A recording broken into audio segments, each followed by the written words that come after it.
Times की news देखने के लिए फेसबुक पर लाइक करें, यूट्यूब पर सब्सक्राइब करें और बेल आइकन दबाना ना भूलें। मैं इस्लामुद्दीन खान और आप देख रहे हैं प्रहार टाइम्स। आपको बता दें कि रूस और यूक्रेन के बीच में जो है युद्ध छिड़ा हुआ है और करीब 18 दिन गुजर चुके हैं। हालात काफ़ी भयानक है। ऐसे में भारतीय छात्र जो है यूक्रेन में फंसे हुए थे, लेकिन धीरे धीरे वो अब हिंदुस्तान पहुंच रहे हैं। ऐसे में मुंब्रा की जो है एक छात्र थी नामिरा सलीम शेख, जिसकी उम्र 21 साल है। ये भी यूक्रेन में फंसी हुई थी, लेकिन अब वो अपने घर मुंब्रा आ चुकी हैं। और उनकी एक साथी स्टूडेंट थी जिनका नाम है निधि दुबे। ये सांता क्रूज की रहने वाली हैं, मगर वो भी बहरहाल जो है नामिरा सलीम शेख के साथ में मुंब्रा में अभी यहाँ पर हैं और यहाँ से फिर वो अपने घर सांता क्रूज के लिए रवाना होंगी। हम आपको दिखा दें कि नामिरा के जो है मम्मी पापा यहाँ पर मौजूद हैं और जो जहांगीर हुसैन सुरती हैं उनकी नवासी हैं नामिरा। और हम बात करेंगे उनसे, क्योंकि हमारी चैनल प्रहार टाइम्स पर जो है यूक्रेन से नामिरा को लाइव दिखाया गया था, उसके बाद से ही हलचलें तेज हो गई थी। हम बात करेंगे नामिरा से कि कैसे यूक्रेन से वो अब मुंब्रा पहुंची और क्या बताएंगी वहां के हालात के बारे में। नामिरा, प्रहार टाइम्स में आपका बहुत बहुत स्वागत है। और जिस तरह से इस समय यूक्रेन के हालात हैं, 18 दिन, आज 18वां दिन है वहाँ जिस तरह से युद्ध चल रहा है, हालात बद से बदतर हो चुके हैं और आप लोग वहाँ पर फंसे हुए थे। कैसे मुश्किलों का सामना किया और कैसे आज अपने घर मुंब्रा में आप यहाँ पर पहुँची? सबसे पहले जब वॉर हुआ था तो हमें पता नहीं चला था। सुबह 4 बजे हमें बताया गया था कि यहाँ पे कीव वगैरह में अटैक हुआ है। उसके बाद 1-2 दिन बाद हालात बदलते गए और बिगड़ते गए, बहुत ज़्यादा बिगड़ने लगे। सामान सारे ख़त्म हो गए थे, खाने पीने की कोई सुविधा नहीं थी, इलेक्ट्रिसिटी चली गई थी हमारी। और हम कीव के बच्चों को निकाला जा रहा था, खार्किव के बच्चों को निकाला जा रहा था, लेकिन सुमी तक का बात पहुंची नहीं थी अभी तक। फिर उसके बाद हमने एक इंटरव्यू दिया था प्रहार टाइम्स को ऑफिस में। तो जैसे वो हाईलाइट हुआ, उसके बाद सुमी के बच्चों पर तवज्जो जाने लगी और उसके बाद हमें दर्शाया गया कि सुमी में भी बहुत सारे बच्चे हैं जो फंसे हैं। तो उसकी वजह से इंडियन एम्बेसी का अटेंशन हमारी की तरफ गुजरा और थोड़ा लेट हो गया, लेकिन 14 दिन में हम निकल गए वहाँ से। अच्छा, काफ़ी वहाँ पर जिस तरह से हमले हो रहे थे, जहाँ आप लोग पढ़ाई करते थे उसके बाजू में ही काफ़ी मिसाइलें आकर गिरी, कैसे आप लोगों ने अपने आप को वहाँ पर बचाया? हमें ज़्यादातर बोला गया था कि बाहर ना निकला जाए जब तक ज़रूरत ना पड़े, या फिर हमें बताया जाता था कि ये टाइम तक आप थोड़ा बाहर जा सकते हैं सामान वगैरह लेने। लेकिन कुछ दिनों के बाद वो भी बंद कर दिया गया था कि बाहर नहीं जा सकते। और जैसे हम सुनते थे कि अलर्ट अलार्म आया है या सायरन की आवाज़ चल रही है, तो हमें सीधा बैग लेकर बोला गया था कि आप बंकर में उतर जाए, आपको कहीं रुकना नहीं, आपको बंकर में जाना है। कि बंकर में कितने दिन तक आप लोग ऐसे रहे? बंकर में हमें टाइम टू टाइम लिया जाए, जैसे सायरन बजता था हम चले जाते थे, फिर लौटते थे जब अलर्ट अलार्म बंद हो जाते थे टोटली। तो कभी 1 दिन, कभी 1.5 दिन, कभी आधा दिन, कभी 3 घंटा, कभी। सबसे ज़्यादा खतरा वाला वक्त कौन सा होता था ऐसा वहाँ? सबसे ज़्यादा रात का वक्त बहुत खतरा होता था, क्योंकि रात के वक्त ज़्यादातर उन लोग अटैक करते थे और कहीं भी अटैक होता था, हमारे सामने बिल्डिंग्स जाती थी और कभी कितनी बार एरोप्लेन से वो लोग मिसाइल्स छोड़ते थे, जिससे पूरी पूरी बिल्डिंग डिस्ट्रॉय हो जाती थी। तो गवर्नमेंट के साथ साथ काफ़ी सिविलियंस को भी चोट पहुंची है वहाँ पर। क्या कहेंगे आप भारत सरकार के लिए? जी, भारत सरकार का बहुत बहुत शुक्रिया है कि हमें यहाँ पे ओपी गंगा, ऑपरेशन गंगा के अंडर ही लेके आया गया है।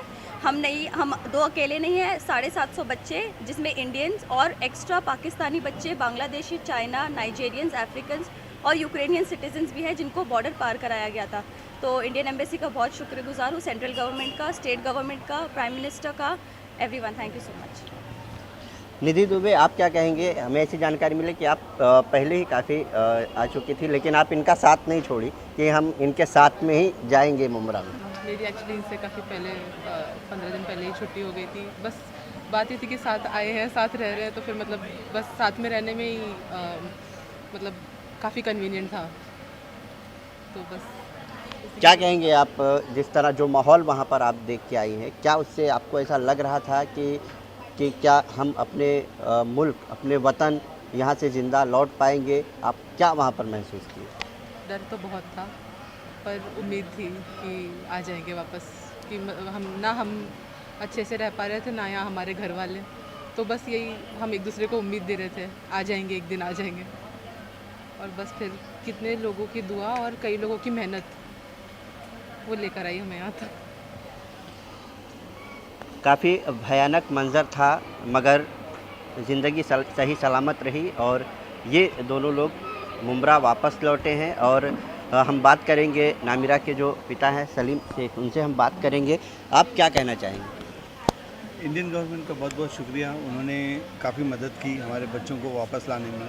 प्रधानमंत्री मोदी जी और जो मिशन गंगा ऑपरेशन था वो कामयाब रहा, हमारे बच्चे सही सलामत घर तक पहुंच गए। इंडियन गवर्नमेंट का बहुत बहुत शुक्रिया।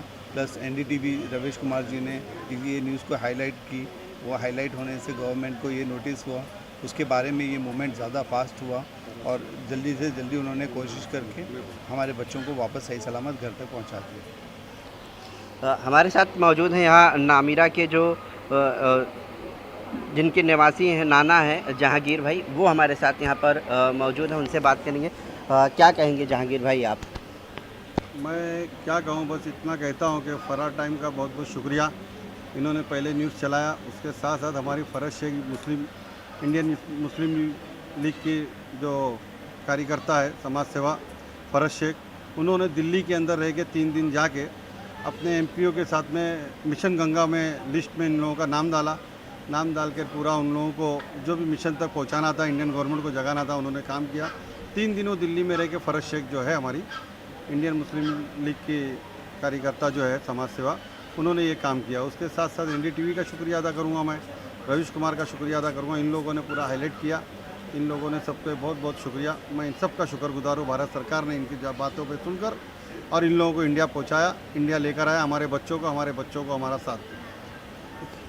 फराज शेख, आपने भी लेटर डाला था इन लोगों के लिए, आपने भी काफ़ी मेहनत किया, तो क्या कहना चाहेंगे आप इसमें? अस्सलाम वालेकुम, मैं फरहत शेख।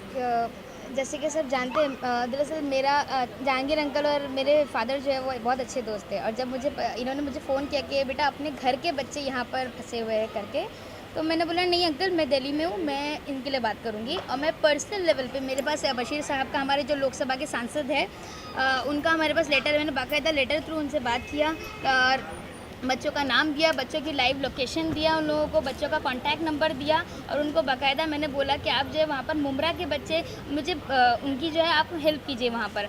तो मुझे इस बात की बहुत खुशी है कि हमारे जो लोकसभा के सांसद हैं मिस्टर ईटी बशीर साहब, जो एक्सटर्नल अफेयर के मिनिस्टर भी है और ऑपरेशन गंगा के मेंबर्स भी है वहाँ पर, तो उन्होंने जो है एक छोटी सी कार्यकर्ता जो महाराष्ट्र में एक मुस्लिम लीग के नाम पे जो काम कर रही है, उन्होंने उस चीज़ को वहाँ तक लेकर गया। अब मैं खुशी से बोल सकती हूँ कि सिर्फ मुंब्रा में ही नहीं, हम पूरे देश में भी कहीं पे भी मुसीबत आए तो मुस्लिम लीग उनकी मदद के लिए पहुँचेगी। यहाँ तक कि इंटरनेशनल लेवल पे भी अगर कोई प्रॉब्लम आती है तो हमारी मुस्लिम लीग हमारे बच्चों के साथ, हमारी इंडियन लोगों के साथ खड़ी है।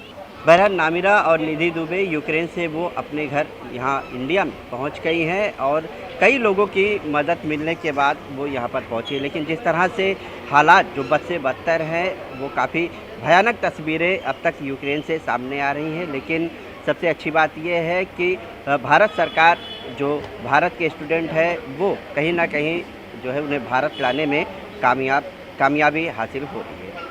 कैमरामैन अनिल के साथ इस्लामुद्दीन खान, प्रहार टाइम्स, मुंबई।